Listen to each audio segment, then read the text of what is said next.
Só com o cupom FUTEBOTECO você ganha até R$100 de bônus pra apostar na KTO. Tá esperando o quê? Link na descrição.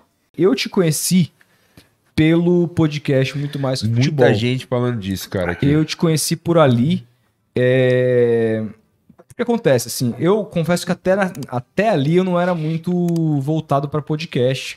Não tinha esse hábito. Era uma época também que a gente não tinha muito podcast igual a gente tem hoje, que é filmado.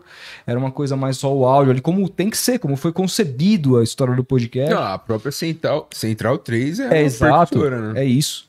E quando eu ouvi da possibilidade de ter um podcast que teria o Mauro e o Lúcio, que seria uma reedição do clássico Bate-Bola, que era um programa que deixou muita gente órfã. Sim. Como o meu caso, a gente fez até vídeo, né, cara? A gente fez vídeo sobre isso, a gente trouxe o João aqui. Que eu me recordo. Queremos trazer... Eu assisti o vídeo. Esse vídeo? Claro. Programa de TV que não existem mais. E a gente quer muito trazer todo mundo que participou daquela mesa pra cá, porque ficou na nossa memória. E quando eu vi, falou, puta, Lúcio, que é um cara que eu sou apaixonado pelo trabalho dele. Puta, tantos trabalhos maravilhosos como ele dossiê vôlei, por exemplo, tantas reportagens icônicas. E com o Mauro, que sempre foi aquele cara sanguinário, aquele cara que sempre falou, tocou na ferida e tal. Falei, pô, vou assistir. E aí comecei a assistir. E aí me deparei com o Leandro e a mim, apresentando muito bem o programa. E comecei a acompanhar ali muito tempo. Cara, por que o podcast futebol, muito mais que futebol acabou? Como que foi isso, assim? Porque ele era muito legal. Ele durou 2 anos, né? Ele durou 2 anos. E o podcast tem muita dificuldade de se pagar ainda hoje, né? São poucos os que conseguem. A Central 3 está há 10 anos no ar e é uma equipe pequena, uma equipe independente, é um trabalho independente. E hoje a gente compete com redações grandes, né? A gente compete com podcasts de empresas muito maiores, empresas que têm 10, 15 pessoas na produção, roteiro, edição, tudo mais. E a gente faz tudo numa equipe de 3, 4 pessoas, né? Então, hoje a gente compete, não é tão fácil assim, e do ponto de vista comercial, ainda é mais difícil. A gente, eventualmente, para alguns casos específicos, e era o caso do Muito Mais que Futebol, pagava um cachê para eles e tinha uma questão, né, uma promessa, um desejo, um objetivo de conseguir mais dinheiro a partir de um determinado momento. Esse dinheiro não chegou. Ao não chegar, possibilidades desse dinheiro chegar aconteceram, mas aí a gente esbarrou numa discordância sobre como fazer propaganda, né? Sendo bem objetivo, nem Mauro nem Lúcio quiseram fazer isso que a gente acabou de fazer aqui com o patrocinador.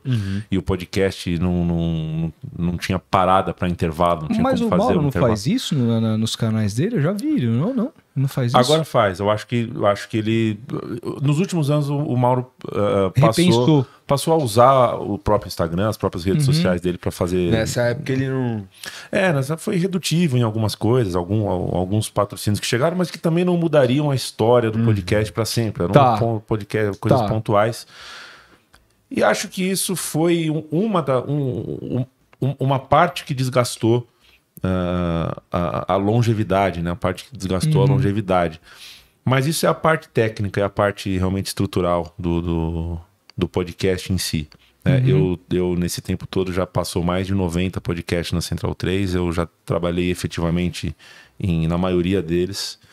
Em todos eles o meu desafio é o mesmo e o meu carinho é o mesmo. É claro que eu tinha uma dedicação especial ali, porque estava diante de pessoas que eu via na TV por muitos anos e que eu sentia a pressão de um Rodrigo batendo um pênalti a cada manhã que eu consolidava a pauta, que eu estudava a pauta, que eu estudava exatamente o que falar, porque não é simples. Eu já não sou mais nenhum menino, mas do ponto de vista da comunicação, tá na frente de um Lúcio de Castro, de um Mauro César Pereira, para mim era algo, poxa vida, sabe, algo que era um pênalti que eu tinha que acertar, né? Um pênalti que eu tinha que bater certo, era uma bola pesada ali de confiança para bater.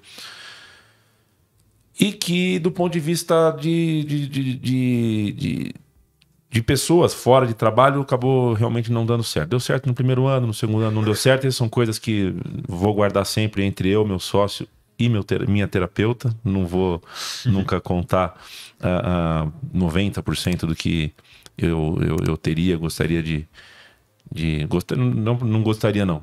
Prefiro não gostaria de dividir. É uma coisa que passa muito por coisas muito caras para mim, mas não foi o final